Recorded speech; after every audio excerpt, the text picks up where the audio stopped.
Uso práctico del Sport Calcium, prevención cardiovascular, a cargo del doctor Héctor Zapata. Y como último, guía 2022 de cardiooncología, uso del strain rate longitudinal, a cargo del doctor Norabuena. Para nuestros tres ponentes, les pediré unas fuertes palmas antes de comenzar.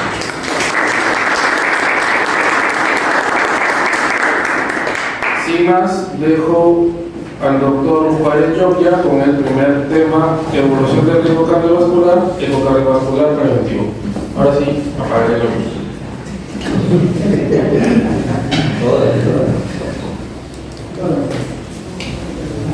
Bueno, de todo, muy buenas noches. Es un placer estar acá presente y poder comentar algo sobre lo que ya estamos haciendo en la práctica clínica, ¿no?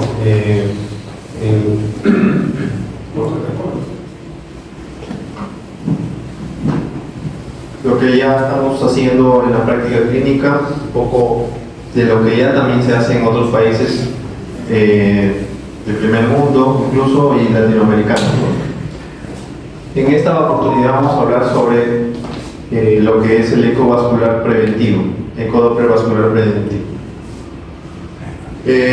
No tenemos conflicto de intereses para esta ponencia, vamos a tomar estos puntos a consideración y bueno, empecemos primero tomando en cuenta algunos casitos de que muchos de nosotros probablemente hayamos visto en nuestra clínica o en la práctica diaria, en la emergencia sobre todo, ¿no? Por ejemplo, en este caso hablamos de un paciente varón de 47 años con hipertensión, tratamiento irregular, fumador pesado y que ingresa por un dolor precordial, ¿no? Este es el examen clínico y ya vamos viendo en el electro con qué diagnóstico nos quedamos, ¿verdad? En otro caso tenemos un paciente varón de 56 años, también hipertenso, tratamiento irregular de epidemia y que también ingresa en emergencia por presentar dificultad para caminar con pérdida de la fuerza de mi cuerpo izquierdo de 30 minutos de evolución. También ya estamos pensando en nuestros diagnósticos. Y por último, un varón de 59 años que viene a la consulta, a la emergencia con este pie, ¿no? Con una herida de 3 meses de evolución y que hace 3 días está haciendo fiebre y por eso viene, ¿no? También ya sabemos a qué nos estamos enfrentando aquí. Entonces, todos hemos, creo, tenido en alguna vez algunos pacientes de estos, ¿no? Y es que recordemos que dentro de las principales causas de muerte a nivel mundial tenemos a la cabeza la enfermedad, la cardiopatía isquémica y el stroke. Ellas dos, como enfermedades cardiovasculares, son la primera causa de mortalidad y pérdida de años de vida por discapacidad a nivel mundial.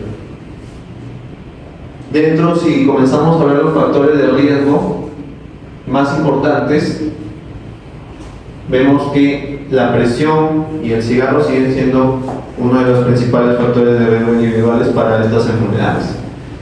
Y vemos que dentro de la epidemiología desde 1990 hasta 2019, en esta última revisión, se mantienen esos dos factores, tanto la dieta, los factores de dieta y también la presión arterial elevada.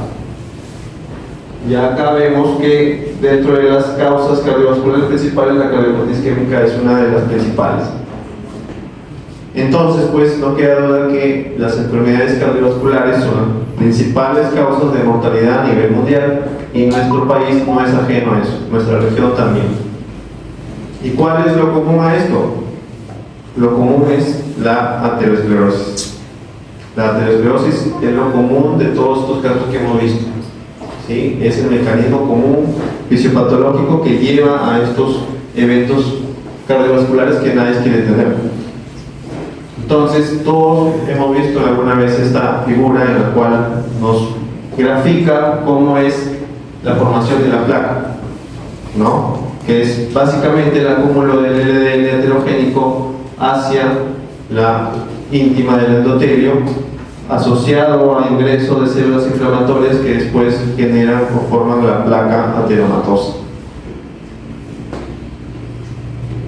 participan diferentes receptores, pero principalmente dentro de los eventos críticos para la formación de esta placa tenemos 4 factores principales, 4 actores que son los básicos en esto, que son la hipertensión, la diabetes, la dislipidemia y el tabaco. Esos factores son los pilares que llevan a una disfunción endotelial, a un daño endotelial que permite el ingreso del LDL hacia la íntima, el acúmulo de lípidos, la formación del fibroateroma o la placa ateromatosa. Y esta placa ateromatosa, pues su evolución es lenta, ¿no? Tradicionalmente se hablaba de una progresión siempre. El concepto actual es que puede haber subidas y bajadas, pero siempre hacia arriba. Pero lo que se quiere cambiar ahora es que esto se mantenga, ¿no? Que no siga hacia arriba, sino que podamos revertir esta evolución en el tiempo de lo que es la aterosclerosis. Y hay indicios que podemos lograrlo. Entonces, después viene el concepto de una placa vulnerable. Ya se formó la placa ateromatosa, ahora esa placa puede ser vulnerable o inestable o una placa estable. ¿Y de qué depende esto? De la interacción de sus componentes. ¿Y de qué compuesto está la placa? De un núcleo lipídico, de células inflamatorias y de la capa que lo recubre, la capa fibrosa. Entonces, si esta placa es delgada, tenemos mucha inflamación, tenemos mucho núcleo lipídico, va a ser más inestable.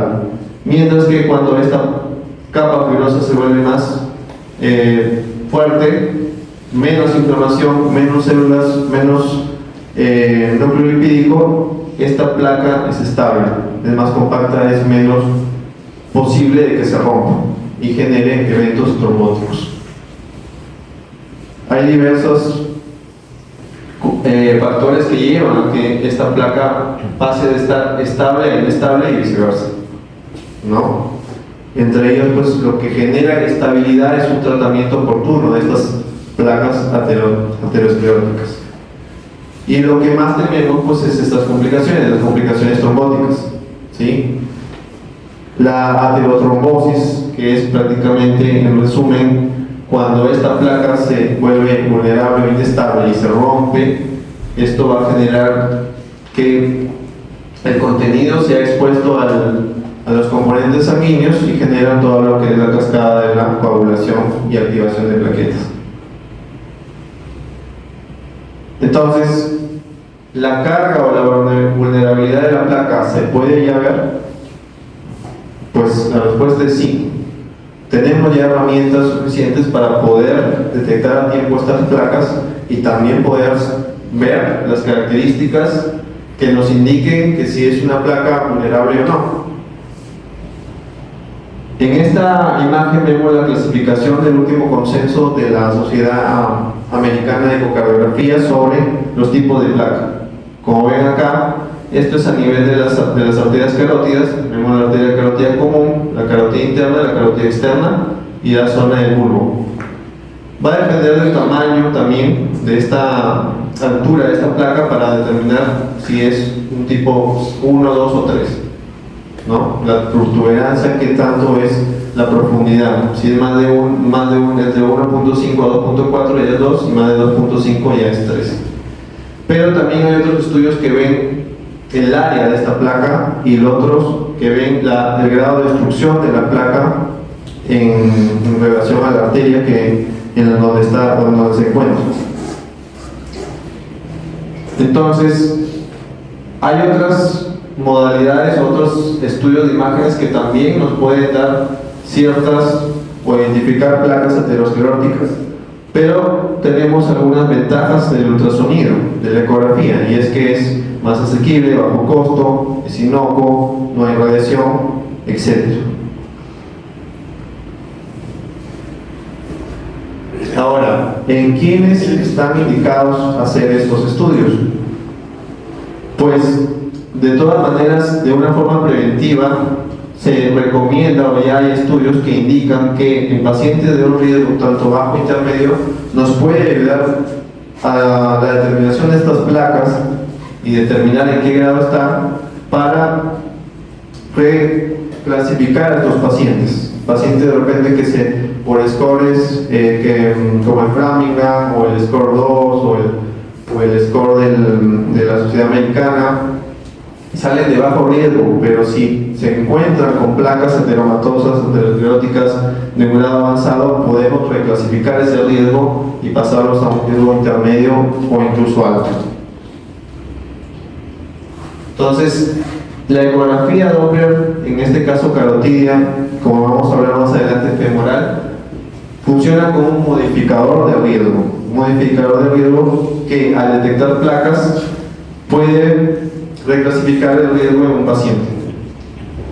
Entonces, redefiniendo el riesgo cardiovascular, modificadores de riesgo. Ya desde el 2012, el cardiólogo, el mejor cardiólogo del mundo, creo yo, el doctor Valentin Fuster, ya hablaba sobre la importancia de la imagen, de la ecografía, para encontrar placas heteromatosas y redefinir el riesgo de muchos pacientes. Vinieron nuevos estudios en 2015, 2016, grandes estudios que pudieron llevar a consolidar un poco mejor esto. A pesar de esto, en esta guía, por ejemplo, de una guía de prevención cardiovascular de la Sociedad Americana de Cardiología, todavía la principal base para nosotros clasificar a un paciente si tiene un riesgo o cuál es su riesgo a 10 años de sufrir algún evento cardiovascular, se usan ciertos scores, ¿no? Tenemos la escuela americana, en la cual usa un score, mientras que la europea también usa otro diferente score que han probado en cada una de sus poblaciones. Entonces, lamentablemente nosotros no tenemos propios scores para Latinoamérica. Por ahí hay algunos que se están recién estudiando, pero un poco que usamos ahí estas variables, americana o europea. Entonces, en este caso, por ejemplo, la clasificación es aquellos pacientes que tengan menos de 5% según este score de la Sociedad Americana, es un riesgo bajo. Y en borderline están entre 5 a 7.5. De 7.5 a 20 es un riesgo ya intermedio y más de 20 ya es un riesgo alto. Entonces, aquellos pacientes que están en un riesgo borderline o intermedio, se aconseja antes o para decidir el uso de estatinas, que ahora es una de las principales fármacos que pueden prevenir eventos cardiovasculares, usar ciertos factores que nos puedan ayudar a definir ese riesgo. Pero como vemos aquí, en ninguna de estas está la ecografía vascular, ¿sí? Hablan incluso de algunos exámenes que son todavía muy costosos, como las apolipoproteínas, y bueno, el índice tobillo-brazo, que también por ahí está en duda en unos últimos estudios. Entonces, acá está, ¿no? Bajo riesgo, menos del 5%, borderline, intermedio y riesgo alto. Entonces, en el primero, si es un riesgo bajo, es enfatizar más en generar estilos de vida saludable. Mientras que en estos todavía no hay algo claro en el uso de estatinas, pero sí en el de riesgo alto. Pacientes diabéticos sí es como que un mundo aparte, ¿no? Sus guías ya es muy clara la indicación de que deberían usar estatinas para lograr ciertos objetivos de LDL. Mientras que la europea ya considera estos modificadores de riesgo e incluye principalmente el score de calcio, pero ahora último también incluye a lo que es la ecodoppler carotidia. Todavía no vascular, pero sí carotidia. Entonces, acá por ejemplo, vemos que se puede considerar la evaluación sistemática oportuna ya desde varones mayores de 40 años. Desde 40 años deberíamos evaluar su riesgo cardiovascular y en mujeres mayores de 50 años. Lo que sí no se recomienda es en menores de 40 y menores de 50 años. Acá, ¿no? La puntuación del score de calcio se considera la mejor forma de clasificar a un paciente para ciertos tratamientos. de prevención, ¿no? En pacientes asintomáticos o sin eventos, pero que acá lo colocan: la detección de placas ateromatosas por ecografía carotidia es una alternativa en aquellos sitios que no cuentan con esta tecnología del score de calcio. No es recomendable una recopilación sistemática de estos modificadores, pero en esta misma guía también colocan esto.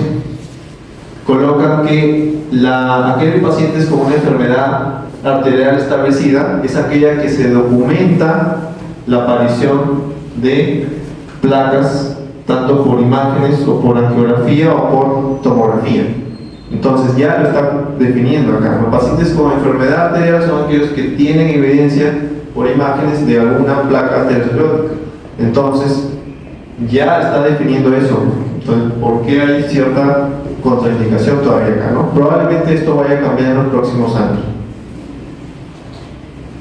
Esta es la clasificación de la guía europea según su score, que ellos usan el score 2 hasta los 69 años, el score 2, y un score 2 up para los mayores de 70 años. Y de acuerdo al riesgo que tienen, van viendo cómo se indica o no estatinas para estos pacientes y niveles menores, cada vez menores de LDL. En estos estudios que les decía de 2015-2016, ¿qué es lo que se encontró? Que por ejemplo en estos pacientes que se habían definido por un score de riesgo de la América, estos de acá son los grupos de bajo riesgo, que les salió por ese score bajo riesgo. ¿Y qué se encontró? Que en un 25% tenían placas, siendo de bajo riesgo, y más de 2 placas o más de 2 territorios tenían un 27%, y más de 3 un 13%. Entonces se encontró que a pesar de que por el score, por los scores predictivos de riesgo, sale de bajo riesgo, ya tienen aterosclerosis. Se encontró una alta prevalencia de esto. Igual acá en los que tienen ya moderado riesgo se encontró mayor, y en los que tienen ya un alto riesgo mucho más. Igual se relacionó en este estudio con el score de calcio. Igual los que combinan los scores con factores de riesgo y se suman el hallazgo de placas carotidas o femorales, hubo una mayor correlación con un score de calcio más alto. Y en la mayor parte de estos estudios donde se encontró más placas ateroscleróticas fueron en el territorio femoral, seguida por las carótidas y las arterias coronarias. Estos estudios se hicieron en pacientes asintomáticos que no habían tenido ningún evento, ¿no? El estudio PESA y el AWHS, estudios europeos que se hicieron en pacientes asintomáticos.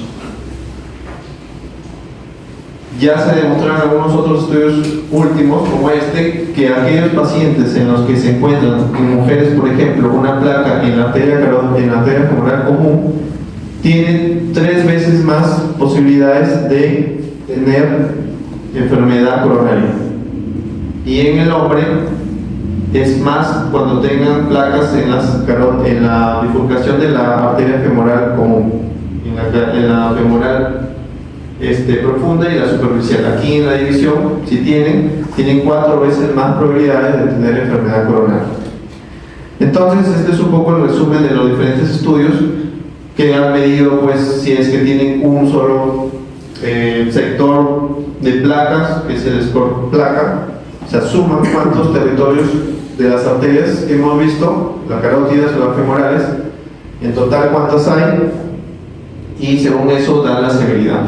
Después hay otros que dividen por lo que vimos en los grados según la altura de la placa, y últimamente por último el área de las placas. Medir el área de las placas también se ha llevado a una relación cuando es más de 16.5 milímetros cuadrados con una correlación con enfermedad coronaria.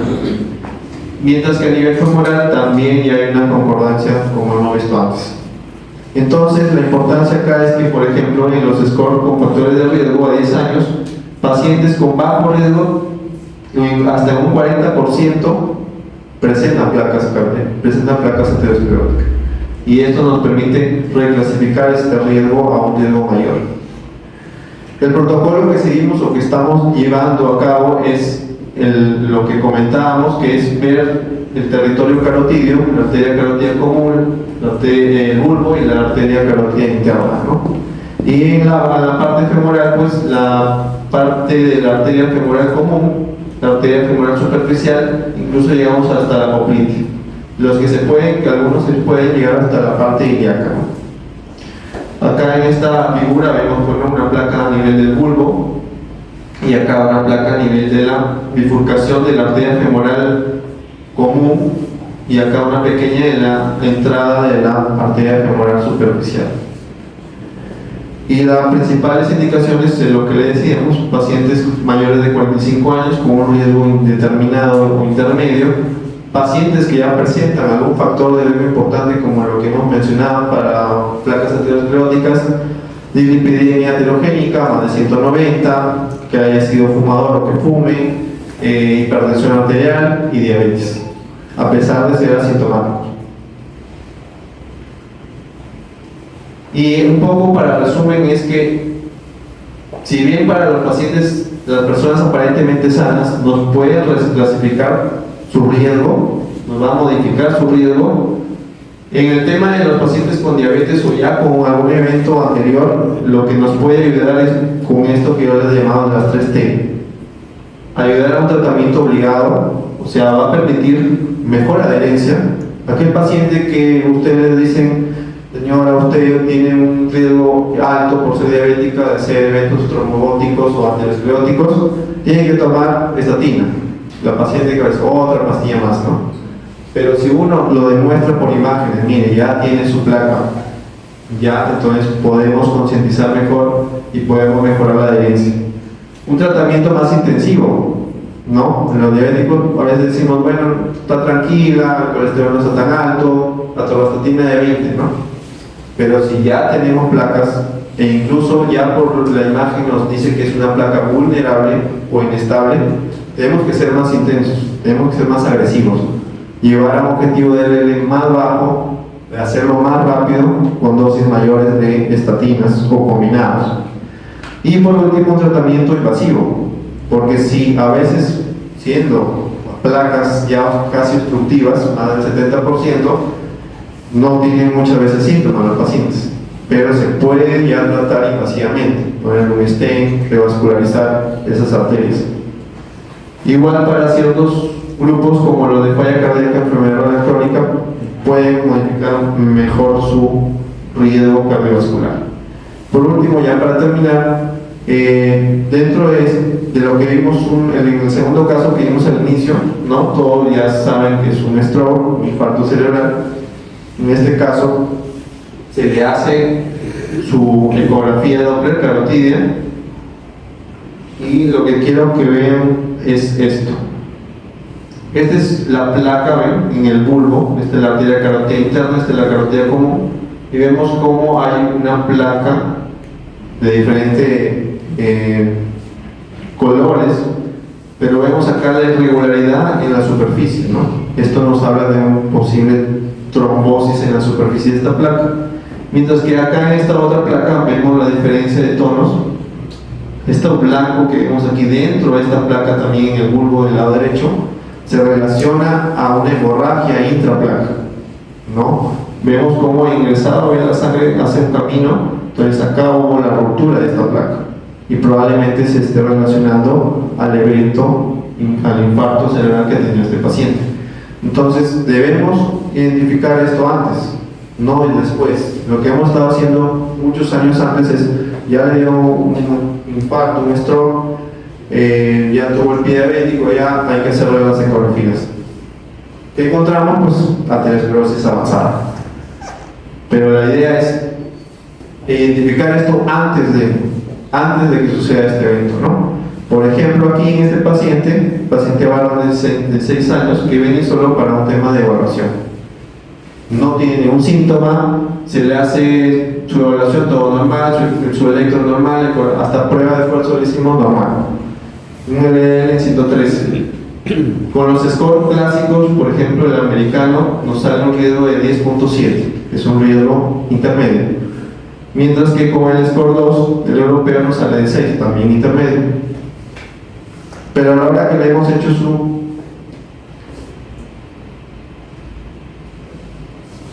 eco vascular, arteria carótida común, está bien, bonito, pero el tema fue aquí, ¿ven? Arteria femoral común derecha. ¿Ven esta media luna? Esa es una placa. Y acá se ve el longitudinal. ¿Sí? O sea, todo se ve normal, pero tiene un territorio en la arteria femoral en la bifurcación que tiene una placa. Entonces ese paciente tendríamos que hacer más intensos en el tema de bajar este LDL, ¿no? Menos de 70, incluso menos de 55. Entonces cambia ya la clasificación de su riesgo. En este otro caso tenemos paciente ya con hipertensión, pero totalmente controlado, por mapa, hipertensión controlada, su ecocardiografía, una hipertrofia leve, electro normal, su riesgo intermedio por el americano y el europeo 7.3 también intermedio. También se le hace su ecografía y ven casi la mitad de la arteria carótida tapada, ¿no? Y una placa larga acá, ven, bilateral. ¿Sí? Todavía no es un criterio para un stent o alguna intervención, pero ya es una placa avanzada, ¿no? Este paciente ya llevamos más o menos 4 años con estatinas, con objetivos LDL bajos, tranquilo. Sigue una placa estable, tranquilo, el paciente hace ejercicio, deporte, todo. Ya está protegido. Que si no lo hubiésemos detectado, podría haber tenido un evento cerebrovascular principalmente en los próximos años. En conclusión, pues, las enfermedades cerebrovasculares son las principales causas de mortalidad mundial. Y nuestro país, nuestra región no es ajeno a eso. La aterosclerosis es la vía principal común para los eventos cardiovasculares. La ecografía es un método inocuo que nos permite detectar placas ateromatosas. La detección de placas ateromatosas por ecografía define una enfermedad arterial ya, y la carga y o extensión de las placas redefinen el riesgo cardiovascular de nuestros pacientes. La presencia de placas podría mejorar también la adherencia, como lo comentábamos, y la detección precoz podría evitar que avance, podemos realizar intervenciones más intensas y prevenir eventos cardiovasculares. No me quiero ir sin invitarlos a este curso de la Sociedad Peruana de Cardiología Filial Piura, que se realizará el 25 y 26 de octubre de este año en el Hotel Costa del Sol, recordando a nuestro querido maestro y amigo el doctor Hugo Díaz. Muchas gracias. Muchas gracias. A continuación continuamos con la ponencia cardiopatía isquémica y la utilización del score calcio en una cardiopatía, uso práctico del score calcio en prevención cardiovascular, a cargo del doctor Héctor Zapata.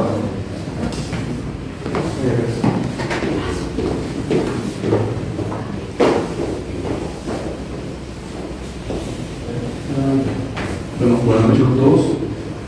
Bueno, primero que nada pedí disculpas del caso de tratar de ponerle todas las figuritas que le podía, pero más lo decoraba y peor quedaba, así que...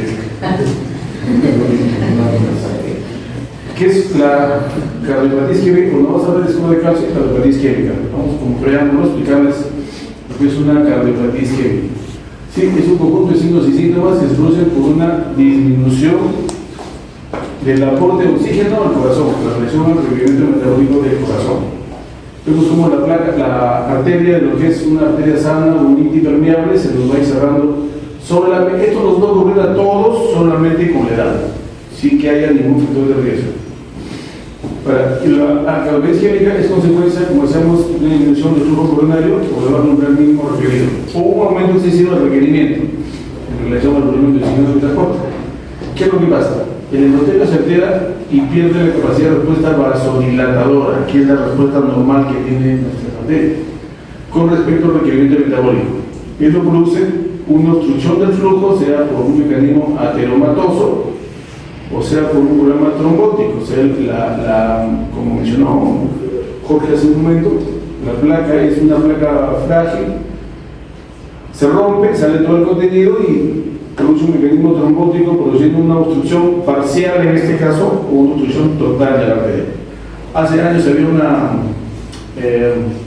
más de 20 años, había una placa típica que mostraba a una persona que estaba en un sitio caliente y cálido y bruscamente salía hacia un frío terrible, llámese altas temperaturas, y solamente con ese hecho tan básico, banal o simple, se puede producir esto. Sí, o sea, el cambio de temperatura en una persona ya vulnerable, que tenga una placa vulnerable para la redundancia, puede ocurrir esto. Entonces ocurre una cascada isquémica, que es la disminución del aporte de oxígeno, alteración metabólica subclínica, alteración metabólica con disfunción diastólica, llámese en la relajación, alteración metabólica con disfunción sistólica en la contracción, luego viene una alteración en daño celular reversible, lo que llamamos un infarto con atontamiento, y posteriormente, si eso no se resuelve, necrosis miocárdica. Esta es la progresión que mencionábamos de toda la placa ateromatosa hasta obstrucción total, si no tenemos cuidado. Entonces, vean en los casos de los americanos la cantidad de ingresos que tienen por infartos ST elevados y por infartos ST elevados. Esto pasa en el Perú. Este es un estudio de 2022, hicieron el grupo STEMI. Todas las estrategias de repercusión tienen un porcentaje de eventos hospitalarios que es elevado. Principalmente, un paciente con infarto no tiene ningún tratamiento.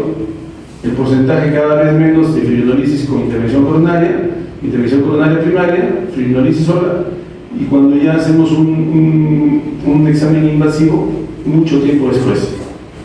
Siempre nos dicen que el tiempo límite para fibrinolizar a un paciente con un infarto ST elevado son 6 horas. Más de 6 horas como que ya no vale la pena, porque después de 20 minutos de que la arteria se cerró, el músculo cardíaco se empieza a morir, necrosar, y eso ya no tiene reversibilidad. Siempre nos dicen en cardiología tiempo del músculo, más tiempo pasa, menos músculo queda. Los neurólogos siempre dicen tiempo cerebro, más tiempo pasa, menos cerebro queda. Entonces miren cómo la presentación del infarto y cómo ve el porcentaje, motivos de no aplicar una terapia de refusión en un IMST elevado. Sí, de verdad, todos son, parece que estamos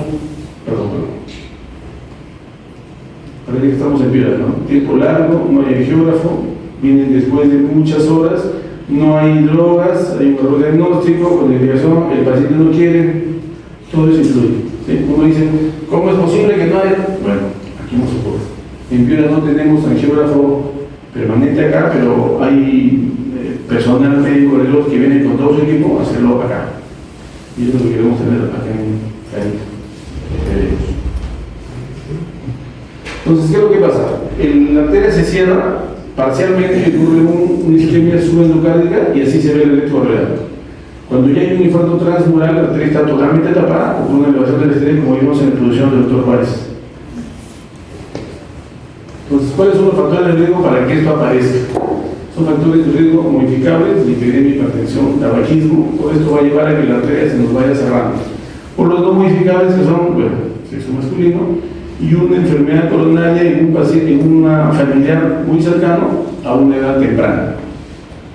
Por los factores de riesgo menores, la edad de diabetes ya está entre los criterios mayores, obesidad con índice con IMC más del 30%, sedentarismo, estrés, los no modificables, bueno, el sexo femenino, la menopausia y una enfermedad coronaria familiar directo, cardíaca, mayor de 25 años. ¿Qué es lo que pasa? Viene el paciente con un dolor torácico a la emergencia, ¿sí? Le hacen toda la historia clínica, antecedentes, hipertensión, diabetes, colesterol, hallazgos del examen físico, hallazgos del electrocardiograma, y lo que vamos a ver es si la arteria está parcialmente tapada, un electro sin elevación del ST, y si la arteria está totalmente tapada, un electro con elevación del ST. Seguimos haciendo el trabajo diagnóstico, pedimos enzimas cardíacas, si nos salen positivas será un infarto ST elevado o no elevado, dependiendo de su función total o parcial. O si las enzimas cardíacas llegan a ser negativas, quedará como un diagnóstico de angina inestable. Pero esto ya es un dolor de pecho significativo. Como siempre nos dicen, el dolor torácico cardíaco es un dolor punzante en relación al estrés, al frío, a todos los factores de riesgo que están descompensados, y siguiendo todo el trabajo llegamos a una angina inestable, un infarto ST elevado o un infarto ST no elevado. Ahora, pasando ya al score de calcio, miren la sensibilidad y especificidad de cada test diagnóstico. Esta es una prueba de esfuerzo, ¿sí? Sensibilidad es, recordemos que la sensibilidad es el examen que nos diga que el enfermo está enfermo.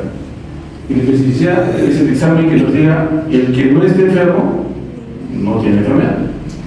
Entonces, los más altos parámetros los tiene la prueba de esfuerzo no es tan significativa. El ecocardiograma por el ecografía por estrés y el score de calcio, ¿no? Que son los que tienen un parámetro más alto, que es lo que estamos buscando. Miren la correlación entre el score de calcio y el espectro isquémico, van directamente relacionados. ¿Qué es lo que pasa? Pues la prueba de esfuerzo de examen no invasivo, le sometemos a la persona que ya viene con un dolor torácico, obviamente con factores de riesgo significativos, y lo sometemos al ejercicio. Vean la diferencia, esto es el electro en reposo y esto es el electrocardiograma en ejercicio. Vean el tiempo, cuántos meses hace la frecuencia cardíaca. Se ve notoriamente el electro en reposo cómo es que varía, ¿sí? Hay un infranivel en 2-3F ya vesical inferior y un infranivel B4, B5, B6. Obviamente esto debería asociarse el dolor arterial, que el paciente ya no puede seguir y usted dice, no, me está doliendo, hay que parar la prueba. Si esto se presenta, mejor paramos la prueba porque si no se nos viene un infarto encima. Ahora, esto es muy diferente de un paciente diabético, porque el diabético tiene una neuropatía diabética. Acuérdense ustedes que el diabético, la sensibilidad está alterada.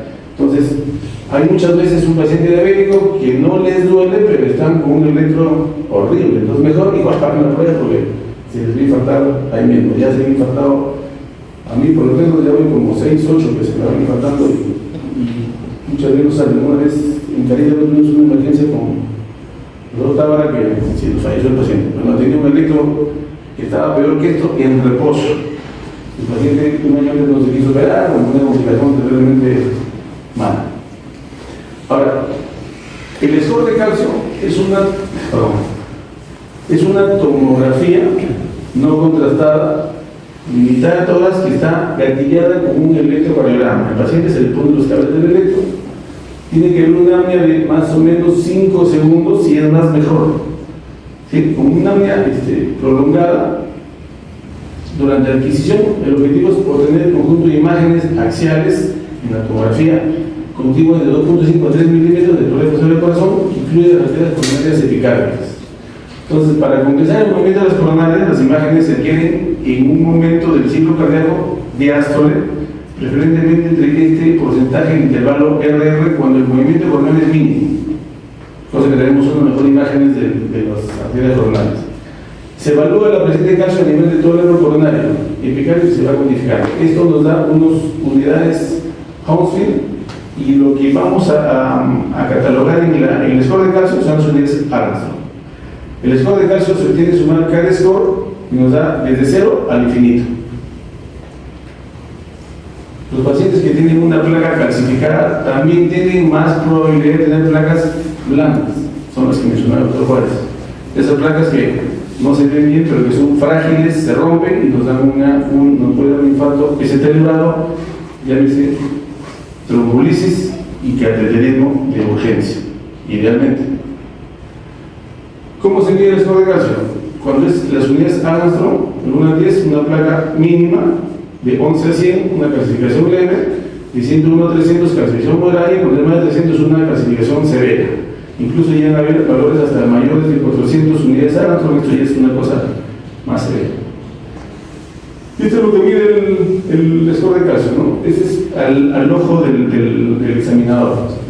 ¿Sí? La arteria coronaria izquierda, la arteria coronaria, circunfleja, coronaria derecha. Entonces van midiendo cuántas unidades cubre y el score de calcio, cuanto más alto es, obviamente, más compromiso coronario tiene.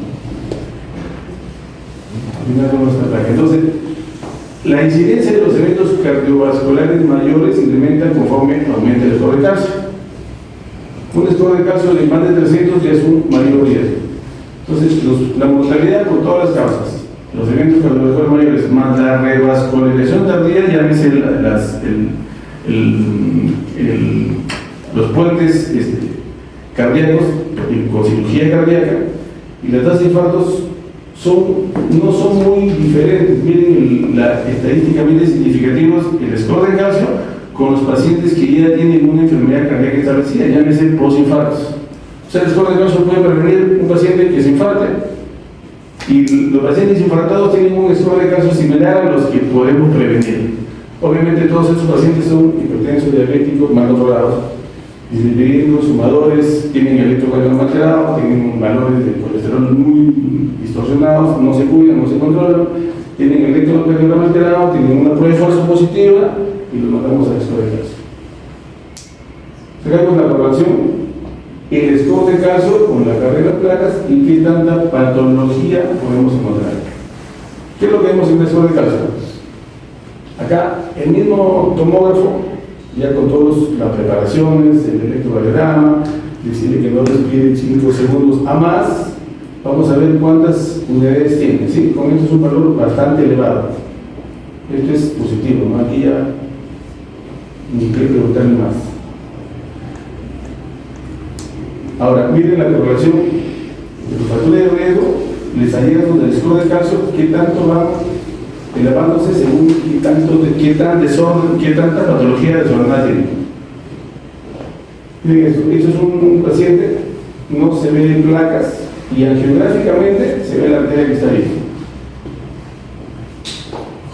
Acá hay una cuantificación de 940, vean cómo se ve el score de calcio. Acá vemos, esta es una toma axial, esta es la coronaria izquierda, tronco de la coronaria, descendente anterior y la circunfleja. Entonces vamos a ver acá. Miren cómo se ve angiográficamente, hay una obstrucción casi total porque hay un score de calcio elevado. Aquí vemos un score de calcio poco menos, pero igual no es tan significativa la angiografía. Esto es un score de calcio elevado, pero miren, esto ya se ve post-angiografía y post-esteno. ¿Sí? Entonces, esto es más o menos para diferenciar, no hay placas en el score de calcio. Hay una placa de grado leve y hay una placa con un score de calcio elevado, ¿no? Obviamente aquí angiográficamente estará calcio obstruida. Pero mismo, cómo se ve el score de calcio a la tomografía y cómo se ve angiográficamente. Ahora, obviamente que a mayor score de calcio coronario, mayor electrocardiograma. Ven acá el número de eventos que se desencadenan de acuerdo al score de calcio. No podemos esperar a tener pues, un score de calcio 300, 400 porque nos va a dormir la noche, que es algo esperado. En conclusión, el caso coronario es un signo precoz de arteriosclerosis coronaria, es posible detectarla, fotografiarla y cuantificarla para ver qué es lo que vamos a hacer. Múltiples estudios prospectivos observacionales han demostrado que es un fuerte predictor de eventos y estratifica a los pacientes porque se puede determinar modificaciones en la conducta terapéutica. Obviamente que hay estudios que están corriendo para ver mayor uso y qué tanta correlación tiene con la patología de fondo, el electrocardiograma de esfuerzo, el score de calcio y qué es lo que vamos a hacer, ¿no? Precozmente. Dios me da. Muchas gracias.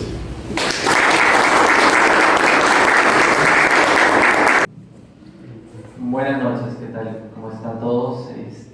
Creo que era necesario el break para reiniciar las exposiciones.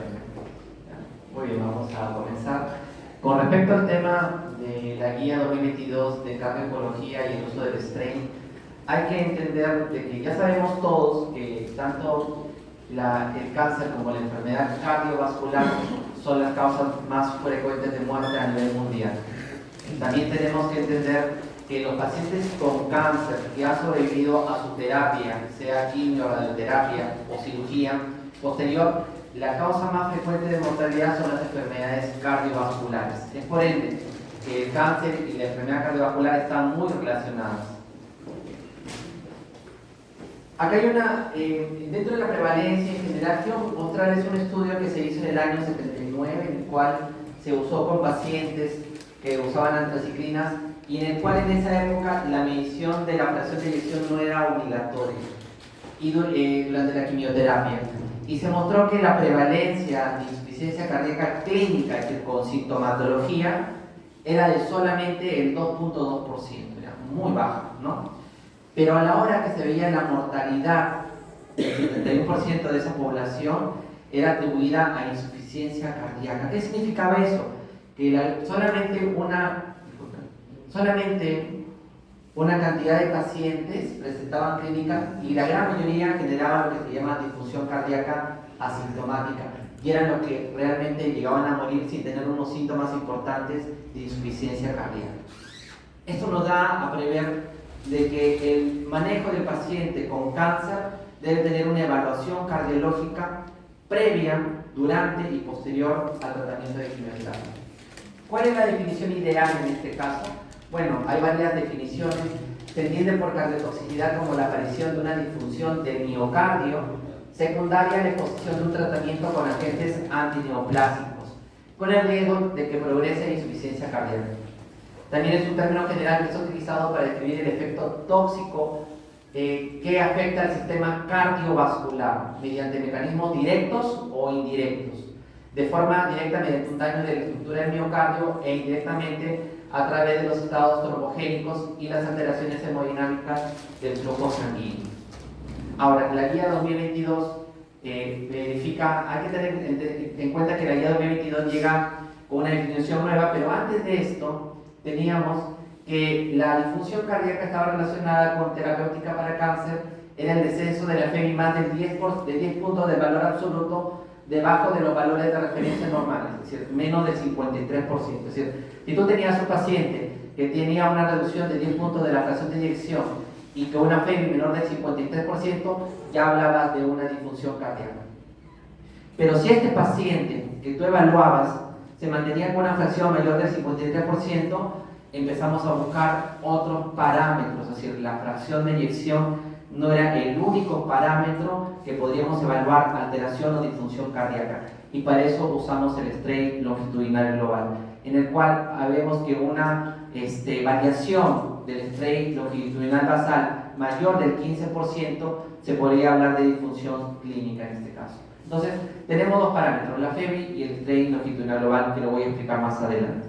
La nueva definición con respecto al tema de falla de lo que es de toxicidad cardiovascular relacionada con el tratamiento del cáncer, tenemos la disfunción cardíaca, que es sintomática, el paciente con falla cardíaca, desde leve, moderado, grave, muy grave. Hablamos de leve, el paciente que no requiere intensificación del tratamiento, está muy estable, el paciente que ya tiene alguna sintomatología de descompensación y requiere mejorar su tratamiento, el paciente que se hospitaliza, que sería grave, y el muy grave es el estadio de falla cardíaca que ya conocemos, en el cual el paciente necesita asistencia ventricular, incluso trasplante cardíaco, ¿no?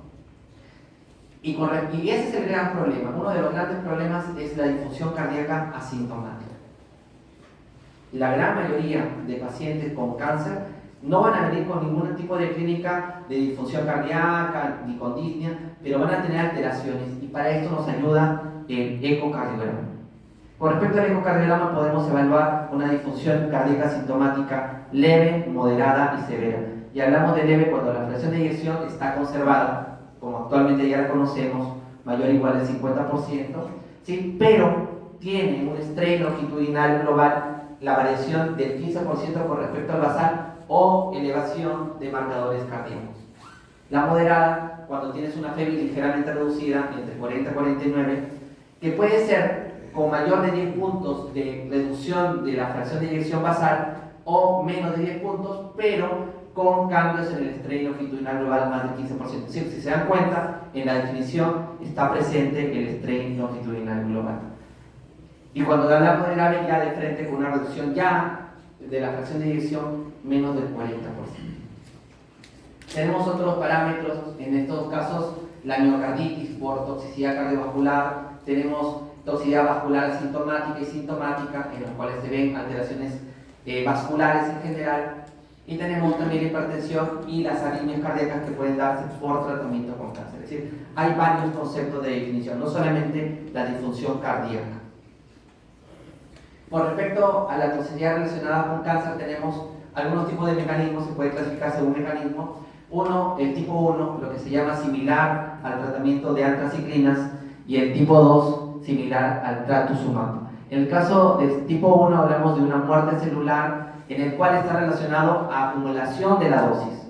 Mientras más dosis acumulativa de antraciclina se utiliza, hay más efecto y es irreversible. En el cambio, en el tipo 2, que es similar al trastuzumab, hay una difusión celular, no tiene dosis acumulativa y puede ser reversible. Tenemos obviamente distintos fármacos quimioterápicos, tenemos a las antraciclinas a la cabeza, en la cual tenemos como características o complicaciones cardiovasculares que puede dar la disfunción ventricular izquierda, de insuficiencia cardíaca, la miocarditis y la arritmia. Otros tratamientos quimioterápicos pueden generar otro tipo de alteraciones, incluso eléctricas, e incluso se puede ver también tromboembólicas en este caso.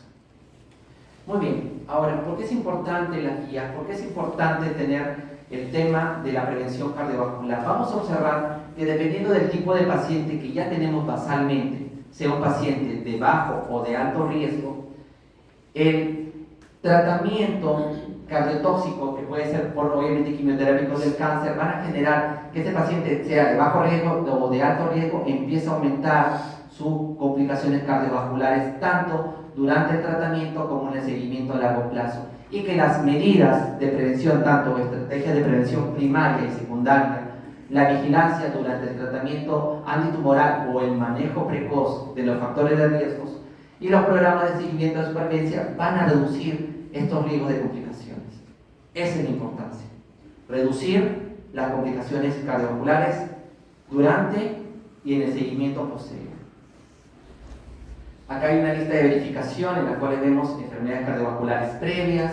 Tenemos que tener en cuenta la edad, el sexo, la genética de este paciente, los factores de riesgo médicos. Con respecto a los factores de riesgo relacionados con el estilo de vida, en estos casos el sedentarismo, el fumar, obviamente tenemos que tener en cuenta, y anomalías previas, entre ellos en el electrocardiograma, en el ecocardiograma o los biomarcadores cardíacos.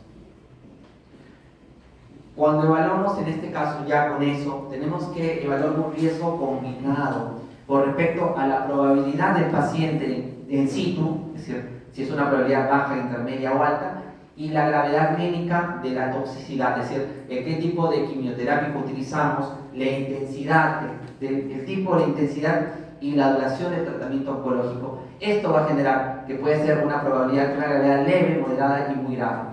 Hacemos una línea en la cual obviamente un paciente de muy alto riesgo previo, con un tratamiento muy intenso y una duración muy prolongada, van a tener un mayor riesgo de cardiotoxicidad por quimioterápicos, ¿no? Muy bien. Vamos a observar también que muchos de estos medicamentos van a generar factores de riesgo. Quiero mencionarles algunos acápites importantes en esta tabla. Tenemos a los quimioterápicos como las antraciclinas y otros medicamentos más. Tenemos las complicaciones que pueden llegar. Pero si tenemos, por ejemplo, un paciente con una FeNV basal menos del 50%, ya solamente una FeNV menor del 50% son pacientes de alto riesgo de cardiotoxicidad. Si tenemos un paciente de 50-54% de fracción de eyección basal, tenemos un riesgo moderado. También tenemos otras complicaciones, en estos casos, como lo que es la cardiopatía y la insuficiencia cardíaca, que ya tenían previamente, lo que son los biomarcadores elevados. Si ya tienes un paciente con biomarcadores elevados, tienes un riesgo moderado de hacer complicaciones cardiovasculares con los quimioterápicos. Y miren, algo importante, la prevalencia de enfermedades como la hipertensión, la enfermedad renal, la proteinuria y la diabetes, ya estas enfermedades muy comunes en nuestro medio, ya generan mínimamente moderado riesgo de hacer enfermedad cardiovascular. Ahora, cuando estratificamos el riesgo de toxicidad cardiovascular, tenemos que hacerlo antes de iniciar el tratamiento. Evaluamos tanto un electrocardiograma, la evaluación física metabólica y enfermedad cardiovascular previa o riesgo de disfunción cardíaca. En estos casos evaluamos si tienen arritmias, prolongación del QT, tenemos que primero comprobar y corregir los factores precipitantes. Si tenemos ya sospecha de enfermedad cardiovascular con el electrocardiograma, hay que derivarlo al cardiólogo. Si en la evaluación física y metabólica hay factores de riesgo médicos o relacionados con el estilo de vida nuevos y no tratados o no controlados, hay que generar un manejo intensivo de estos factores de riesgo. y si ya hay un aumento de biomarcadores cardíacos o alteración de la ecocardiografía transtorácica, como alteración de la FEBI o alteración del estrés longitudinal, tienen que ser derivados al cardiólogo. Muy bien, en general ya el abordaje inicial se evalúa a un paciente con cáncer, se estratifica el riesgo, se evalúan los riesgos basales según las guías y los resultados van a dar pacientes de riesgo bajo, moderado y alto riesgo. Y de acuerdo a eso tenemos que hacer, obviamente los pacientes de bajo riesgo podrían ingresar con un seguimiento oncológico de rutina y en el caso de que haya alguna complicación se deriva al cardiólogo. El paciente de moderado riesgo se hace un seguimiento más estrecho, se puede derivar al cardiólogo si tú lo deseas para mayor seguridad, pero si hay alguna complicación, de todas maneras derivas a cardiología. Y el paciente de muy alto riesgo es un paciente que inmediatamente antes de iniciar una terapia con tratamientos quimioterápicos, tienes que llevarlo al cardiólogo para hacer un tratamiento. Y en los casos en los cuales las complicaciones previas cardiovasculares son muy grandes, tienes que evaluar si vas a usar los medicamentos quimioterápicos o en este caso no se puede hacer, de acuerdo al factor de riesgo. Muy bien, ¿y para qué sirve todo esto? Es decir, ¿para qué sirve estratificar el riesgo bajo, moderado o alto en este tipo de pacientes? Por este motivo, porque hay medicamentos que van a ayudar a reducir el riesgo de cardiotoxicidad por quimioterápicos, como puede ser el uso de IECAS, beta bloqueadores, la dexrazoxazona, que es un medicamento que va a reducir la toxicidad por antraciclinas, las antraciclinas liposomales, las estatinas, y obviamente el manejo de enfermedades o factores de riesgo cardiovasculares según la guía. Todo esto va a reducir el riesgo cardiovascular de los pacientes. Muy bien. Esta es la estandarización, disculpen, esta es la estandarización y de acuerdo a si es un paciente de riesgo bajo, moderado o alto o muy alto, se va a evaluar al paciente si es con derivación cardiológica, vigilancia y miren, la evaluación en el inicio y al año del tratamiento y los controles de ecocardiografía en pacientes de muy alto riesgo que puede ser incluso en el primer, tercer y 5 años después del tratamiento con quimioterapias y luego cada 5 años. Ahora viene la parte me corresponde a la parte de cardiología. ¿Qué exámenes se deben realizar? Por ejemplo, en el caso del EKG, todo paciente, es mejor dicho, todo paciente que se opera, ¿qué se le hace? Un riesgo quirúrgico. Igual, todo paciente que va a hacerse un tratamiento con quimioterapia debería pasar con un electrocardiograma y, si es posible, la evaluación con cardiología, como si fuera un riesgo quirúrgico, ¿no? Eso sería lo ideal para que tengamos una prevención en nuestros pacientes, ¿no? Ahora, lo que se dice acá en la guía es que si hay un EKG inicial anormal, lo derives al cardiólogo. Se puede ya pensar en riesgo cardiovascular para estos pacientes con tratamiento quimioterápico. Si se recomienda determinar los valores de marcadores cardíacos como los péptidos natriuréticos o las troponinas en todos los pacientes oncológicos con riesgo de generar disfunción cardíaca, ¿no? Y acá viene la parte de la ecocardiografía. Y la ecocardiografía se recomienda como modalidad de primera línea para la evaluación de la función cardíaca en los pacientes con cáncer. Una clase 1, nivel de evidencia C. Para la medición de la fracción de eyección, incluso miren, ojo, no te dice la FEBI 2D, te dice la FEBI 3D como modalidad ecocardiográfica de eyección para medir la fracción de eyección, ¿no? Nosotros usamos usualmente método Simpson en algunos casos, ¿no? Tenemos acá el estrés longitudinal en todos los pacientes con cáncer que se someten a ecocardiografía cuando esté disponible. Y es importante. Y la gran mayoría de evaluación cardiovascular en pacientes con cáncer se hace con fracción de eyección, pero no usamos strain. Y ahorita de acá en un rato les voy a explicar por qué. Y justamente el ecógrafo que está en Carita tiene strain para evaluación de strain, ¿no? Se considera la resonancia magnética en los casos en los cuales la ecocardiografía no esté disponible o no sea concluyente, ¿no? Y acá viene una parte importante. Miren, en todos los pacientes que sean con tratamientos de diferentes quimioterápicos y sea el nivel de riesgo cardiovascular, en prácticamente todos, sea de una recomendación de nivel 1A o menor nivel 2A o 2B, todo se recomienda ecocardiografía transtorácica. ¿Sí? Esa es la parte importante de este slide. Y en este caso se recomienda medir la FEBI y el estrés longitudinal basales en todos los pacientes evaluados con eco transtorácica antes de iniciar el tratamiento oncológico cardiotóxico para estratificar el riesgo de cardiotoxicidad por quimioterápicos e identificar los cambios significativos durante el tratamiento. La ecocardiografía transtorácica es la técnica de imagen preferida para la estratificación basal. Se pueden hacer varias cosas, desde las dimensiones de la aurícula derecha, de la aurícula izquierda. Podemos valorar lo que es la valoración del ventrículo izquierdo con la fracción de eyección, obviamente. En los casos que no se pueda o sea complicado de definir algo, se puede usar la resonancia y otro tipo de marcadores. Ahora, hay que tener en cuenta, si nosotros tenemos una ecocardiografía transtorácica y la fracción de eyección ya está al límite entre 50 y 54% o reducida, es un factor de riesgo para cardiotoxicidad futura. Ese paciente probablemente va a tener una complicación cardiovascular por quimioterápicos en este caso, o por tratamiento con cáncer, porque también está el tratamiento de radioterapia, etc., ¿no? También el aumento del volumen del diastólico basal indexado puede ser un factor predictor de episodios cardiovasculares mayores. Y acá viene, strain versus FEBI.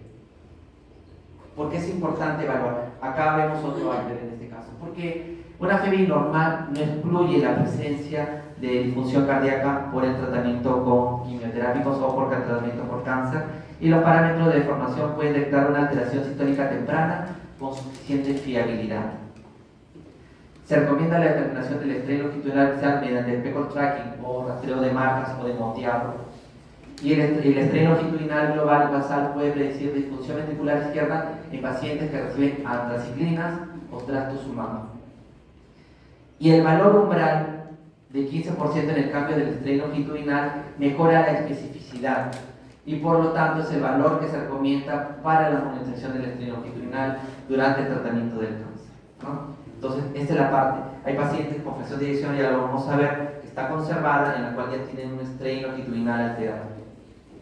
Y acá quiero mostrarles algo. El strain longitudinal global en cardiología tiene muchas cosas. Desde el diagnóstico de cardiotoxicidad, la importancia del strain longitudinal basal, como hemos hablado, la disfunción sistólica del ventrículo izquierdo, subclínica precoz es importante, y la reducción relativa del porcentaje, más del 15% que ya lo hemos comentado. Pero mira, no solamente para el cáncer de mama, también linfomas y otras enfermedades malignas hematológicas, en tumores sólidos, colorectal, renal y tumores de pulmón de células pequeñas. Usualmente también tenemos que no solamente para post-quimioterapia, sino también para inmunoterapia y para radioterapia. Y otra cosa más, no solo la evaluación del ventrículo izquierdo, porque la fracción de eyección solamente evalúa el ventrículo, la FEBI ventrículo izquierdo.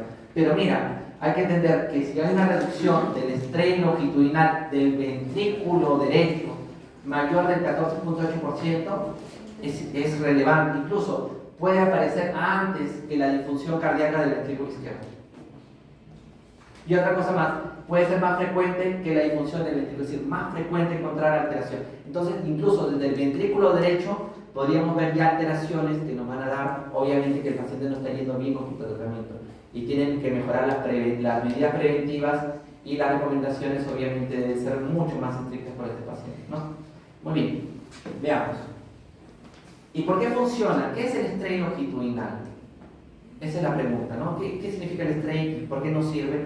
¿Por qué la FEBI, que valora obviamente la contractibilidad, ¿no? Porque obviamente saben que la fracción de eyección es el volumen telediastólico menos el telesistólico entre el telediastólico por 100, ¿no? Ve el porcentaje de fracción. ¿Por qué no evalúa exactamente lo que queremos evaluar? Primero porque hay que saber que el ventrículo izquierdo es una banda miocárdica. En este caso, Torres Guas, que es un español que hizo una disección de varios corazones de animales, demostró que el ventrículo tanto derecho e izquierdo es una sola banda, que comienza con lo de la arteria pulmonar, tiene una asa basal que corresponde al ventrículo derecho, al septo interventricular, tiene una asa apical en la cual tiene un segmento descendente que corresponde al endocardio, y un segmento ascendente que corresponde al epicardio y que termina con la válvula aórtica.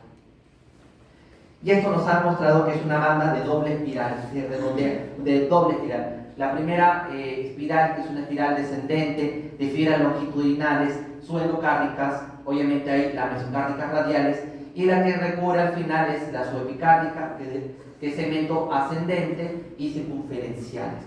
Entonces, esta banda con este doble espiral le da diferentes tipos de movimiento al corazón o al ventrículo, en este caso los ventrículos. En este caso tenemos lo que es el movimiento longitudinal de las bandas, ¿no? La base se mueve hacia el vértice.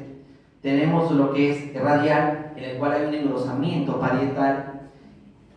Y tenemos circunferencial, el tamaño de la cavidad disminuye perpendicularmente al eje circunferencial. Y algo más, tenemos lo que es la torsión. El vértice, la base y el vértice del corazón se contraen en distintos, uno en sentido horario y el otro en sentido horario, como si estuvieran exprimiendo una ropa. Y eso hace que tanto el movimiento longitudinal, radial, circunferencial y la torsión genere una mayor eficiencia del músculo cardíaco para la contractibilidad. ¿Correcto? Si fuera sencillamente una contracción así, no es así, se tuerce, se engruesa por el movimiento circunferencial, se genera un acortamiento por las bandas longitudinales, etc., y hace que sea mucho más eficiente. Incluso esa teoría, bueno, lo que se mencionaba, que la fase sistólica era de contracción y la fase diastólica era de relajación, incluso no es tan cierto.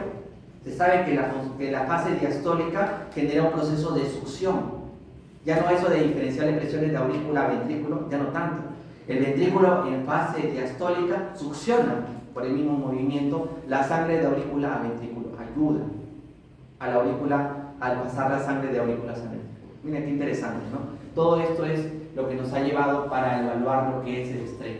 Y muy bien, ¿qué vemos con el strain? Esas son las fibras longitudinales, radiales y circunferenciales que se pueden valorar bajo el strain, en este caso, ¿no? Longitudinal, que es el que nos usamos para lo que es la cardiología, el strain radial y el circunferencial. Podemos valorar cada uno de ellos. Ya sabemos que para cardiología el strain longitudinal tiene mayor especificidad, el strain circunferencial no tiene tanta cabida en este caso. ¿Y por qué, doctor? Ya acá vemos la parte del twist of torsión que hemos comentado y que ayuda a mejorar obviamente la contractilidad cardíaca. ¿Y por qué ahora bien? ¿Por qué, doctor, la fibra longitudinal, es decir, el strain longitudinal, detecta antes que la fracción de eyección la alteración de la difusión cardíaca? Por un motivo importante. Todas las fibras miocárdicas están relacionadas. ¿Qué significa? Que al comienzo, una de las fibras que primero se afectan son las fibras longitudinales suendocárdicas. ¿Qué significa? Que al afectarse las fibras longitudinales suendocárdicas, el resto de fibras tratan de compensarlo. Tanto las fibras radiales como radiales circunferenciales y la torsión tratan de compensar esa deficiencia longitudinal. Por eso al comienzo la contracción no se ve afectada. Ya cuando pasa más adelante, obviamente afecta a otro tipo de fibras, es cuando recién la fracción de eyección se empieza a alterar. Por eso el strain longitudinal detecta mucho antes la alteración o la disfunción cardíaca, mucho antes que la fibra. ¿Sí? ¿Correcto? Y acá tenemos algunos valores en los cuales vemos, obviamente, valores negativos porque el strain longitudinal ve el acortamiento de las fibras, circunferencial también, el radial más bien aumenta el grosor de la fibra, la rotación basal y apical y el giro neto, ¿no? Cada uno. Ahora, estos valores dependen del equipo que se utiliza, tanto General, Philips, otras marcas, cada uno tiene valores específicos para todos sus tipos de strain, pero más o menos esta es una idea. ¿Y qué es el strain? El strain es la deformación que se mide el grado porcentaje del cambio del tamaño con respecto a su basal, ¿no? No tiene unidades, y el strain rate es la tasa de deformación o la velocidad con que se deforma este tejido. Para la medición del strain y el strain rate en el corazón, nosotros teníamos antiguamente, bueno, y lo tenemos actualmente todavía como medición, lo que es el doble tisular, que es una medición que nos ayuda a evaluar la fibra miocárdica, pero depende mucho de cómo lo orientemos. Solamente ve algunas zonas, no de todo el corazón. Y actualmente tenemos lo que es el speckle tracking, que es el rastreo de moteado, en el cual la computadora, en este caso, cuando hacemos el ecocardiograma, registra cada una de las fibras miocárdicas o los tejidos pequeñitos, tienen como huellas digitales. El ecocardiograma lo registra, lo detecta y le hace seguimiento en el movimiento, es decir, se relaja y se contrae y sigue a ese moteado. No lo va siguiente. Como son varios moteados, en conclusión, puedes sacar una idea de cómo se mueven las fibras, en este caso, en el corazón. Aquí vamos a ver, por ejemplo, que se hace una evaluación tanto en 4 cámaras, en 2 cámaras y en 3 cámaras. Y con esto podemos sacar una conclusión de cómo se mueve todo el corazón. Y miren, eso se llama el ojo de buey. ¿Y qué es el ojo de buey? El ojo de buey justamente es más que todo los segmentos que se ven en el corazón, tanto en forma basal, en la cavidad media, apical, en 4 cámaras y en 2 cámaras, y hacemos una segmentación de todo lo que es el músculo cardíaco, en este caso el ventrículo, en el cual vemos el número 17 como el ápex. Tenemos las zonas que son anteriores, las zonas septales, las zonas inferiores y laterales, y se van dividiendo en varios segmentos. Y podemos ver en algunos casos qué localizaciones están afectadas. Obviamente, el strain no solamente sirve para cardiotoxicidad. En el caso de la cardiotoxicidad, la alteración del strain puede ser, no tiene un territorio exacto, puede ser difuso. Pero ¿quién podría tener una alteración del strain localizado en territorios? El infarto agudo del miocardio. Cuando tenemos cardiopatías isquémicas donde hay una alteración del territorio, podemos justamente segmentarlo y ver de qué arteria está viendo la afectación, si es una descendente anterior, si es una circunfleja o una coronaria derecha. Y de esa manera podemos evaluar. Obviamente las curvas deben ser de esta manera, esas son las curvas normales. A veces cuando hay una alteración podemos ver curvas que están post el cierre de la válvula aórtica, que este sería el cierre de la válvula aórtica, que son posthistóricas, ¿sí? Y acá vemos un strain normal en el cual los valores son totalmente negativos y vemos, y el color nos ayuda, ¿no? Todo rojo, normal. Muy bien, acá hay un caso de un strain, una figura de un paciente en el cual tenía una preterapia con una fracción de eyección del 61%, en el cual se hace que el strain longitudinal global es menos 20, totalmente normal, y lo ven totalmente rojo acá. 6 meses post tratamiento se le hace una nueva ecocardiografía y se encuentra que la fracción de eyección ligeramente, un 6% menos del valor inicial, pero con ya una alteración del strain longitudinal de menos 20 a menos 17. Esto es más de un 15% del basal, una alteración del 15%. Acá ya podemos hablar que hay una disfunción. Y mira, a este paciente que no se le dio terapia adecuada o no se le trató adecuadamente, a los 12 meses ya hay una afectación importante de la fracción de eyección, 49%. Pero miren que el strain no ha bajado mucho, de 17 al 16. Por eso se dice que el strain evalúa antes que la reducción de la fracción de eyección la disfunción cardíaca. Acá tenemos un caso de un paciente de 44 años con cáncer de mama, HER2, en el cual se programa para el tratamiento de esquema, que tiene varios medicamentos, obviamente quimioterápicos, seguido de trastuzumab, y se realiza una ecografía basal. Y miren, hacemos una ecografía en la cual está completamente normal, con un strain longitudinal global menos de 19. La fracción de eyección, mira, de 2D, 59, pero la de 3D, mucho mejor, 64. Este es el método de lesión para valorar FEBI. Pero cuando no tenemos, para hacer 3D, podemos hacer 2D y nos ayuda bastante. Pero acá está todo normal. Se evalúa al paciente, se completa el tratamiento con antraciclinas, y antes del inicio de trastuzumab se hace una nueva evaluación. ¿Y qué pasa? Se hace un nuevo ecocardiograma y se ve una alteración del strain longitudinal que estaba en menos 19 a menos 16, superior al 15% de variación. Y mira cómo sigue la fracción de eyección, 55, y la 3D, 62%, completamente normal. Y si nos guiamos en este caso para este paciente, decimos, no, está completamente normal, y no nos damos cuenta del strain longitudinal o no lo realizamos en el control, podemos evitar lo que es el tratamiento cardioprotector. Es decir, no le damos tratamiento cardioprotector y este paciente complica. En este caso, a este paciente se le inició carvedilol y se mantuvo el tratamiento oncológico sin complicaciones.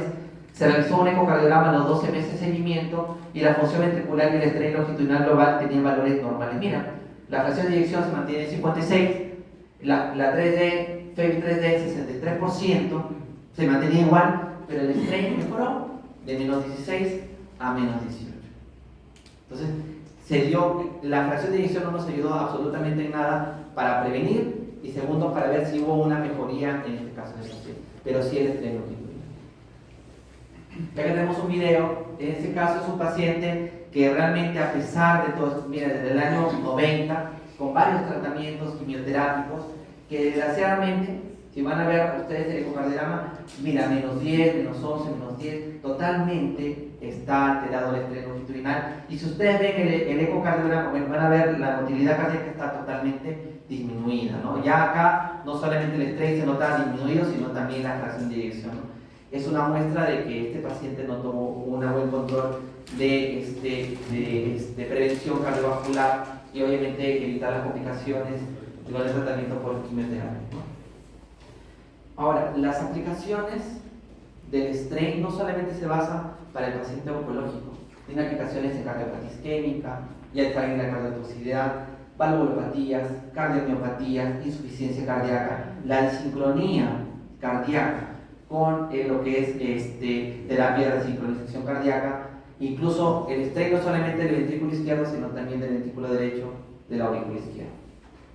Acá le voy a mostrar un pequeño strain, ya estamos acabando aquí, en el cual lo vemos completamente normal en valores, es un strain longitudinal con una fracción de eyección normal, un pico, mira, la reducción de todas las fibras justamente en el cierre de la válvula aórtica es un strain completamente normal. Y miren acá, este strain de acá, si lo vamos a observar, está disminuido en lo que es el septum basal, esta es la parte basal, y acá en menos 11 es una zona disminuida que ya nos va mostrando ciertas alteraciones regionales en un paciente.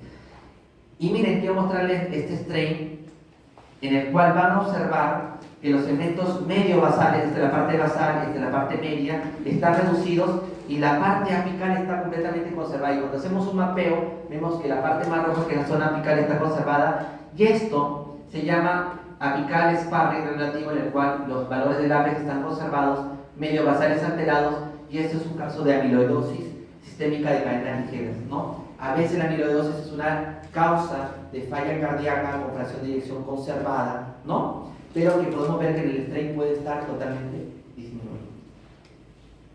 Y acá tenemos otro caso en el cual, si vamos a ver, el ventrículo izquierdo está hipertrofiado, ¿no? Y en este caso vamos a ver una alteración de la zona apical. Este caso es un paciente con hipertrofia, una miocardiopatía hipertrófica de forma apical. Y hay muchos ejemplos más. Muchas gracias.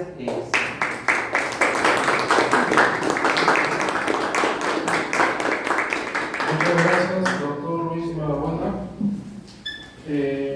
Para ir finalizando, se les invita a los ponentes a pasar adelante y si alguno de los doctores tuviera alguna pregunta para que pudieran responder.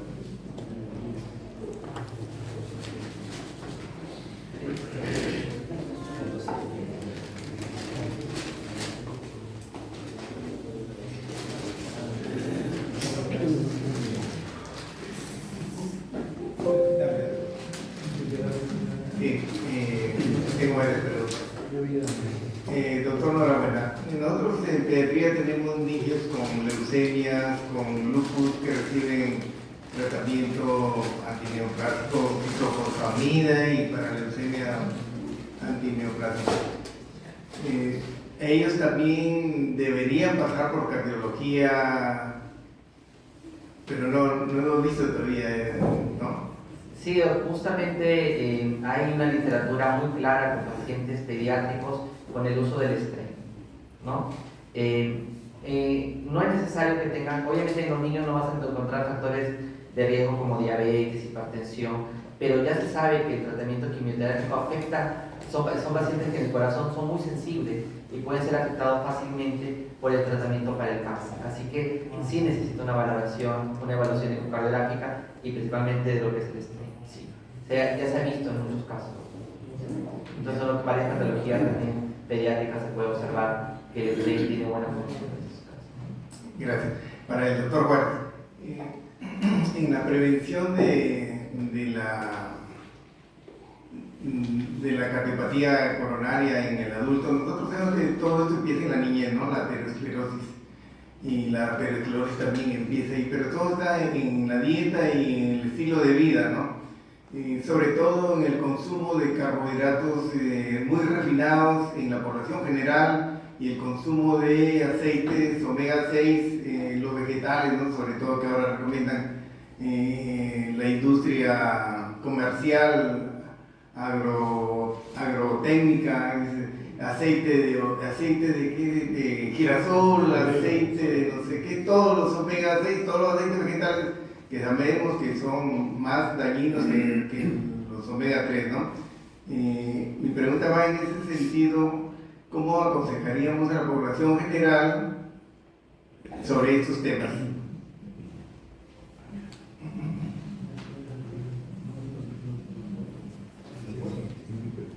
Bueno, en realidad, el hecho, estamos viendo ahora más precozmente diabetes, colesterol, hipertensión en menor edad. El otro día estaba con una residente de angiología y yo me extrañaba de que una niña de 16 años lo operaron de vesícula. ¿No? Que un niño de 16 años lo operen de vesícula quiere decir que su dieta es muy mala, ¿no? Pero no depende del niño, depende de los papás. Ahora, la residente de anestesia me dijo: doctor, el otro día hemos visto una niña de 8 años que la han operado de vesícula. Y dije: bueno, el niño trató 16 años de vesícula, 8 años es reespartado, ¿no? O sea, esos son los hábitos nutricionales que tenemos ahora, ¿no? Pero básicamente no es culpa del niño, es culpa de los papás, porque ahí es, bueno, no sé, no es cuidado total, ¿no? Entonces, obviamente, esos niños, cuanto más tempranamente van cocinando hipertensión, van cocinando diabetes, van cocinando colesterol, van cocinando enfermedad cardiovascular, en general. Ahora, obviamente, es más temprano que aparezcan diabetes, colesterol, enfermedades ya antes. Uno los encuentra en la adultez después de los 50 años, ¿no? Ahora sí tiene mucho que ver la nutrición en eso. Yo siempre le digo a los alumnos que yo hago regalo, les digo: ustedes vayan a un Plaza B, todos vean el carrito que sacan de comida. No hay ninguna verdura, no hay ninguna fruta, todos son el agua de 5 litros, los paquetes de 4 packs de gaseosa de 3 litros, Coca-Cola, galletas Oreo, galletas Casino. De eso está el carro relleno, y a veces son 2, 3 carros. Entonces, ¿qué le están dando a esos niños? Y siempre pasan por la caja y quieren un chocolate, un vino. Entonces, y eso mismo nos estamos enfermando en una economía, ¿no? Ya, cuando uno llega a una edad ya un poco más, 40, 50 años, recién se da cuenta que tiene que cuidarse. Y muchas veces, yo tengo pacientes de poco menos de 40 años que ya se infartaron, porque manejan presiones de 200, colesteroles de 300, glucosas de 400, y tú diles que se cuiden, no se van a cuidar. Entonces, en ese caso, si la persona no quiere cuidarse, puedes darle todos los colesteroles, ARA2, aspirinas y corticoides y que en el mercado, pero no va a ser suficiente si la persona no quiere cuidarse, para empezar. Así que o nos cuidamos mejor, o nos cuidamos mejor porque no hemos quedado. Y ustedes han visto ahora toda la industria es comida chatarra, Pizza Hut y Kentucky, uno encuentra hasta en la esquina comida chatarra. Está al alcance de todos. Entonces, no vamos a hacer más variantes de películas. Sí, pues los dispensadores de carita en el tercer piso también están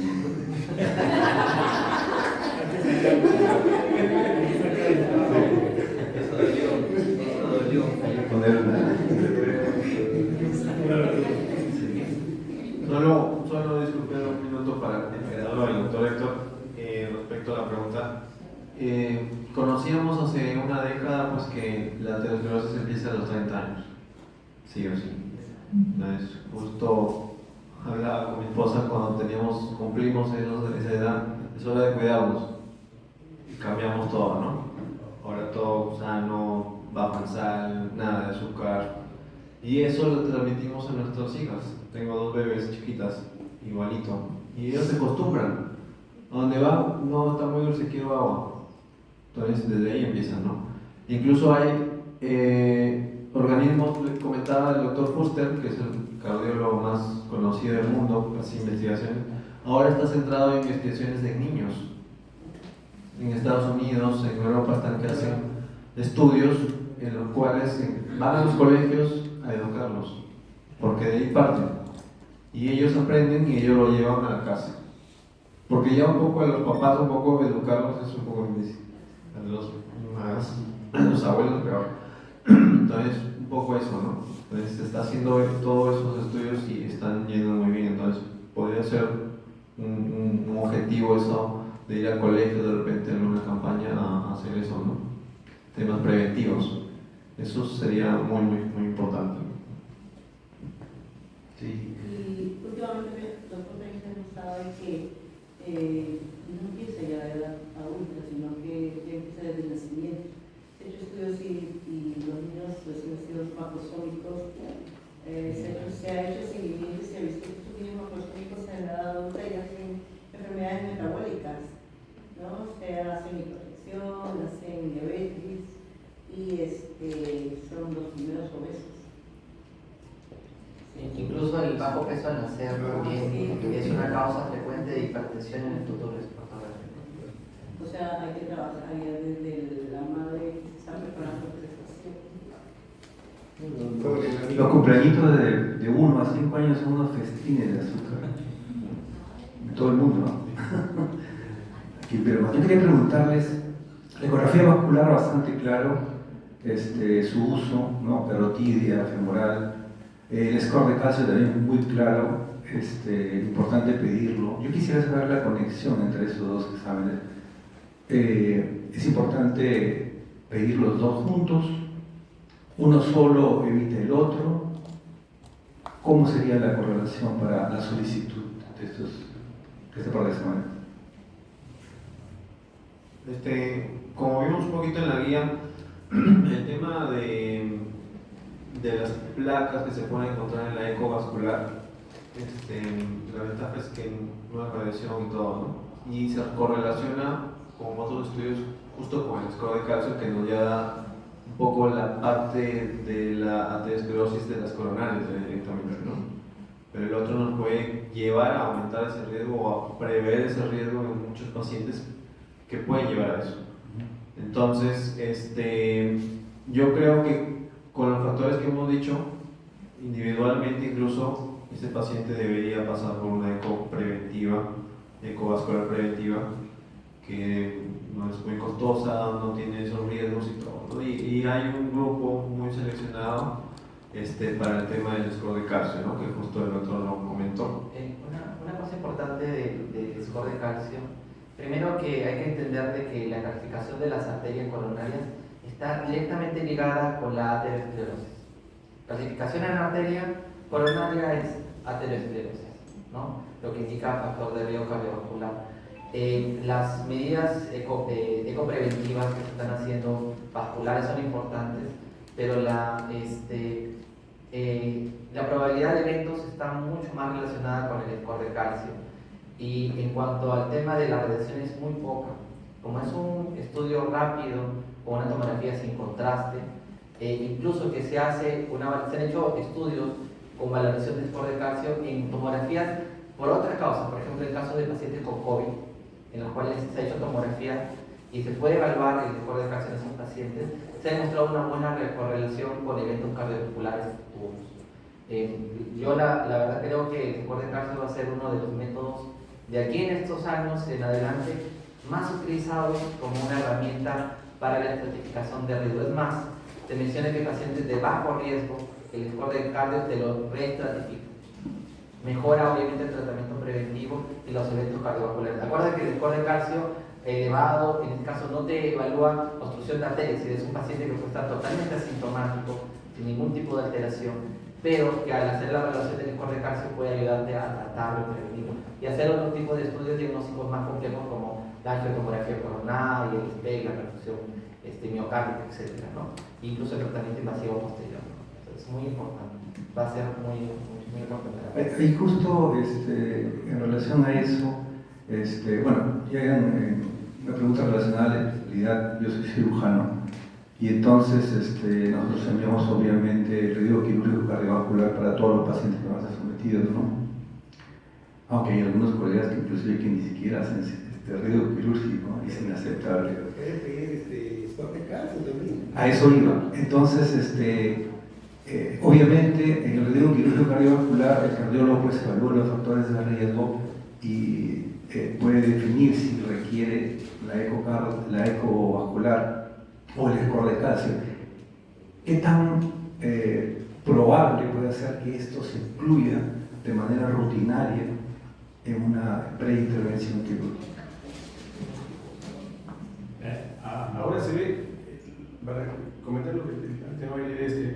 tenemos una muy pobre cultura de prevención. Y yo veo una vez cada 3 meses, más al año, 2 o 3 veces nada más, gente que va y dice, doctor, yo no tengo hipertensión de diabetes, pero quiero ver cómo estoy. O sea, son 1 en 200. No son hipertensos, no tiene factores de riesgo, tiene un electrocardiograma normal, bueno, no tan normal para la edad, pero te piden todos los exámenes de colesterol, o sea, todos los que nos piden de rutina.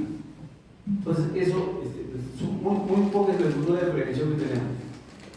No, ahora, viendo la pregunta de Aníbal, creo que el score de calcio va a ser uno de los exámenes de imágenes que se va a pedir de manera primaria, porque tiene una correlación con los pacientes que ya tienen problemas coronarios casi similar, o sea, estadísticamente son equiparables. Entonces, obviamente, ya pacientes que tienen una enfermedad, son hipertensos, son diabéticos, tienen varios factores de riesgo, tienen electrocardiograma con una alteración, tienen síntomas, obviamente un score de calcio les debe ser positivo, ¿no? Pero no debemos esperar que se presente síntomas, sino prevenir eso. Ahora, algo para prevenir sería los exámenes del doble como preventivos. Y ya nos ha enseñado que pacientes que no tienen factores de riesgo, que no tienen síntomas, salen unas placas ateromatosas significativas. Entonces, hay que buscar. Eso también hay que sumar el costo, porque el costo-beneficio va a ser muy difícil. Si una cirugía te vale y no vas a hacer preventivamente un score de calcio cuando te sale 600 soles, ¿no? O sea, hay que ver costo-beneficio. Creo que hay que elegir bien eso. Y otra cosa, con respecto al score, para que quede claro, o sea, ni alto factor de riesgo ni bajo factor de riesgo. Lo importante del score de calcio es los pacientes intermedios. Un paciente intermedio donde va a ser más útil el score de calcio. Porque el que tiene alto ya sabemos, el que no tiene factor de riesgo también. Entonces es fundamental incidir sobre esos pacientes de riesgo intermedio. Ahí va a ser más útil. Esa es una parte importante porque esos son los pacientes no definidos. Con respecto al tema del riesgo cardiovascular, hay que tener en cuenta que ya la evaluación previa del riesgo ya tiene un porcentaje de probabilidad de eventos, desde el paciente de riesgo 1, que tiene un bajo riesgo de eventos cardiovasculares dentro, intra y postoperatorio, hasta el riesgo 2, el riesgo 3 y el riesgo 4. Y agregarle, obviamente, estamos hablando de pacientes sintomáticos, porque si usted es un paciente ya que tiene un alto hipertenso, diabético, que tiene otras alteraciones más, hay que hacer valoraciones mayores. Pero si es un paciente joven, 30 años, incluso, bueno, en las guías te recomiendan que pacientes incluso de menos de 40 años, la valoración de riesgo cardiovascular no es tan relevante como pacientes mayores o incluso con factores asociados. Entonces, también hay que ver la probabilidad de eventos en cada tipo de paciente, ¿no? Entonces, ponerle, por ejemplo, un score de calcio, un riesgo cardiovascular, si no hay síntomas, es un paciente de bajo riesgo, no habría mucha implicancia, ¿no? Pero sí para, justamente el doctor dio en el clavo en ese punto, que es el paciente de riesgo cardiovascular intermedio, que nos va a ayudar a valorar, ¿no? Está muy implicado que el score de calcio 0 tiene una baja incidencia de eventos cardiovasculares, ¿no? Y mientras más, obviamente, el score de calcio es aumentado, la probabilidad de eventos es mayor, es muy claro. E incluso la relación es mayor que con la placa de carotídea en este caso. Pero, como dice la disponibilidad, no todos tenemos tomografía a la mano y la eco preventiva es muy importante, ¿no? Para hacerlo.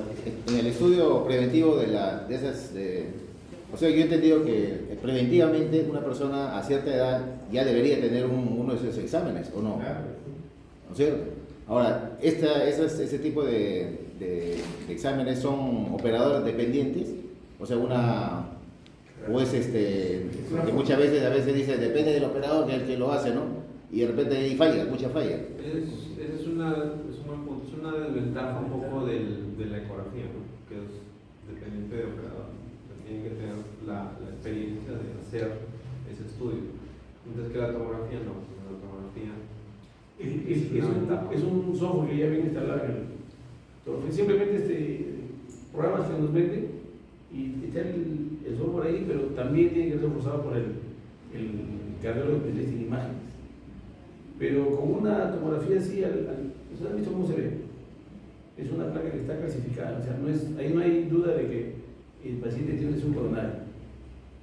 Ahora, ¿quién se lo va a hacer? Realmente esperar que la enfermedad se presente, ya la cosa está avanzada, ¿no? Pero, podemos hacerlo de manera preventiva, sí. Una pregunta. ¿Cuál es la diferencia entre aterosclerosis y arteriosclerosis? Aterosclerosis y arteriosclerosis.